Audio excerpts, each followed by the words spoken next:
Team India में शुरू हुआ गंभीर राज। पहले ही मैच में बदल गया गिल का अंदाज। जायसवाल और गिल ने खोले श्रीलंका के धागे, फिर आया सूर्या का तूफान। क्या बेंच पर ही बैठे रह जाएंगे संजू? पंत की पारी ने कर दिया हैरान। बल्ले से नहीं गेंद से जवाब मिला। अभिषेक ऋतुराज से पहले पराग को क्यों मौका? 12 ओवर तक अंधाधुंध प्रहार, 200 रन बनाकर भी दिख रही थी हार। श्रीलंकाई ओपनर्स के इरादे तूफानी, प्रेशर में कैसी रही सूर्या की कप्तानी। जिस श्रीलंका सीरीज में कभी शिखर धवन कप्तानी करते थे, कभी कोई दूसरा पार्ट टाइम कैप्टन होता था, गंभीर के आने से उसी श्रीलंका दौरे का क्रेज ऑस्ट्रेलिया इंग्लैंड से कम नहीं है। क्योंकि हर भारतीय फैन के मन में सवाल है कि गंभीर क्या खेल करेंगे। फुल टाइम कप्तान के तौर पर सूर्या का प्लान क्या होगा?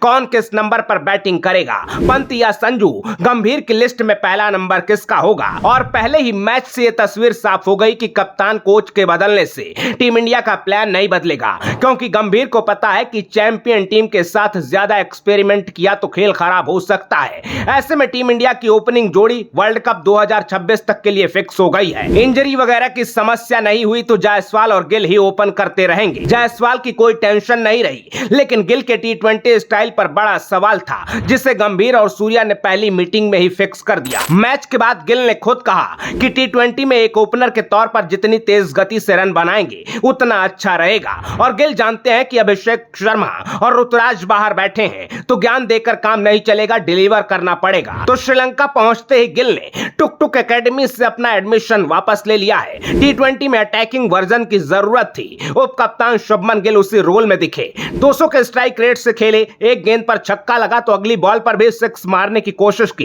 इससे पहले गिल ने कभी भी इतना साहस नहीं दिखाया था, लेकिन अब मैनेजमेंट ने साफ कर दिया कि तेजी से रन बनाने के चक्कर में आउट हो जाओ वो मंजूर है, लेकिन बॉल खाकर टीम को प्रेशर में नहीं डालना है। क्योंकि इंडिया की टी20 टीम में किसी बाबर आजम की कोई जगह नहीं है। गिल को देखकर क्लियर था कि उनके ऊपर कितना प्रेशर डाला गया है। मैसेज साफ है कि अपना स्कोर कार्ड नहीं, टीम की जरूरत देखनी है। गिल भी बहुत जल्दी इस बात को समझ गए हैं और प्रैक्टिस में ले आए हैं। वक्त के साथ गिल को पता चल जाएगा कि 16 बॉल में 34 रन 35 बॉल की हाफ सेंचुरी से कई गुना बेहतर हैं। क्योंकि रोहित शर्मा पूरे वर्ल्ड कप यही समझा रहे थे कि किसी के 150 रन नहीं बनते तो कोई बात नहीं, टी20 में तेजी से बनाए गए 20-30 रन भी शतक और अर्धशतक से ज्यादा इंपॉर्टेंट हैं। गिल ने रोहित वाला अप्रोच अपनाकर भारतीय फैंस की टेंशन कम कर दी है। तो वहीं दूसरी ओर 22 साल के यशस्वी जायसवाल का कोई जवाब नहीं है। ऐसा लगता है कि जायसवाल ने अपने रोहित भैया के सारे रिकॉर्ड तोड़ने की कसम खा ली है और आने वाले टाइम में पूरी दुनिया उनका तूफान देखेगी। जायसवाल की पहली गेंद से अटैक की पॉलिसी जबरदस्त काम कर रही है। एक ओवर की मार से सामने वाली टीम के स्ट्राइक बॉलर सरेंडर कर रहे हैं। ऐसे में जायसवाल और गिल की जोड़ी ने नए कप्तान सूर्या की आधी टेंशन दूर कर दी है। ओपनर्स के बाद सवाल था कि आखिर गंभीर, सूर्या, पंत और संजू में किसे पहला मौका देंगे। नई टीम इंडिया में फर्स्ट चॉइस विकेट कीपर कौन होगा? सिलेक्शन को लेकर तमाम विवादों के बाद फिर एक बार पंत को प्राथमिकता दी जा रही है। इसके बावजूद पंत प्रेशर में दिखे और फ्लैट पिच पर भी बड़े शॉट नहीं खेल पा रहे थे, लेकिन किस्मत ने कई बार बचाया तो पंत ने सबकी बोलती बंद कर दी। जब श्रीलंका के जूनियर मलिंगा, मथुशा पथिराना के आगे रियान पराग और पांड्या को रन बनाने मुश्किल हो रहे थे तो पंत ने अपनी रीच दिखाई। गिरते पड़ते बैट वैट फेंक कर ही सही, लेकिन अपना स्ट्राइक रेट बराबर कर लिया। मैनेजमेंट और किस्मत ने ऐसे ही पंत का साथ दिया तो संजू की राह मुश्किल होगी। बायलैटरल सीरीज में भले ही संजू को मौका मिल जाए, लेकिन पंत के रहते किसी बड़े टूर्नामेंट में फिर एक बार पंत प्लेइंग 11 का हिस्सा रहेंगे। फैंस कितने भी सवाल उठाएं, लेकिन सिलेक्टर्स और पूरा मैनेजमेंट पंत को बेंच करके किसी दूसरे विकेट कीपर को मौका नहीं देगा। ओपनर और विकेट कीपर के बाद रियान पराग तीसरा सबसे बड़ा टॉकिंग पॉइंट रहे। लोग पूछ रहे थे कि अभिषेक शर्मा, ऋतुराज जैसे प्लेयर्स को बाहर करके पराग को मौका क्यों दिया?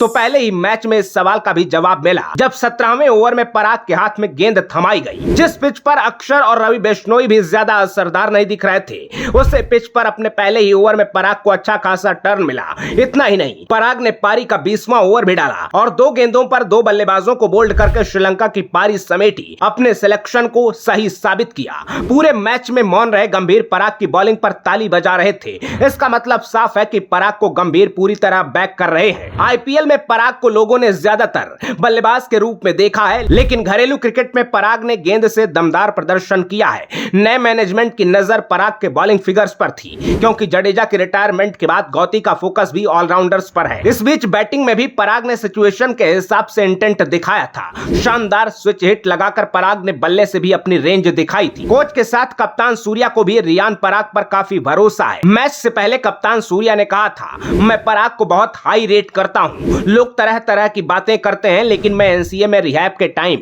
पराग के साथ था। मैंने देखा है उसके पास एक्स फैक्टर है जो दूसरे प्लेयर्स में आपको नहीं मिलेगा। कुल मिलाकर जिसे लोग पान पराग और एटीट्यूड किंग कहकर ट्रोल कर रहे थे, उसने मैदान पर कुछ ऐसा किया है कि पूरा मैनेजमेंट खुद को जस्टिफाई कर सकेगा। टीम कॉम्बिनेशन के बाद लोगों के मन में सवाल था सूर्या की कप्तानी को लेकर। तो 214 रनों का सेफ स्कोर होने के बाद भी सूर्या ने थोड़ी जल्दबाजी की। शुरुआत में ऐसा लगा कि बॉलिंग में कई एक्सपेरिमेंट कर दिए। इस बीच श्रीलंका के ओपनर्स ने ऐसा तूफान खड़ा किया कि 200 रन होने के बाद भी टीम प्रेशर में दिखी, लेकिन ऋषभ पंत की पारी की तरह सेकंड हाफ में सब कुछ ठीक हो गया और आखिरी 32 गेंद में श्रीलंका की टीम सिर्फ 30 रन बना सकी। एक के बाद एक 9 विकेट ढेर हो गए। ऐसे में बल्ले से तूफान मचाने वाले सूर्या ने अपने कप्तानी करियर की भी शानदार शुरुआत की है और भारतीय फैंस को भरोसा दिया है कि ये टीम चैंपियन है और आगे भी चैंपियन रहेगी। गिल के बदले तेवर, रियान पराग के एक्स फैक्टर और कप्तान सूर्या के नए कलेवर पर आप क्या कहेंगे? कमेंट बॉक्स में अपनी राय जरूर बताइएगा। वीडियो को शेयर करना बिल्कुल ना भूलिएगा, क्योंकि इसमें आपको सिर्फ 2 सेकंड लगेंगे, लेकिन हमारी घंटों की मेहनत सफल हो जाएगी। अपना ख्याल रखिए, आते रहिए।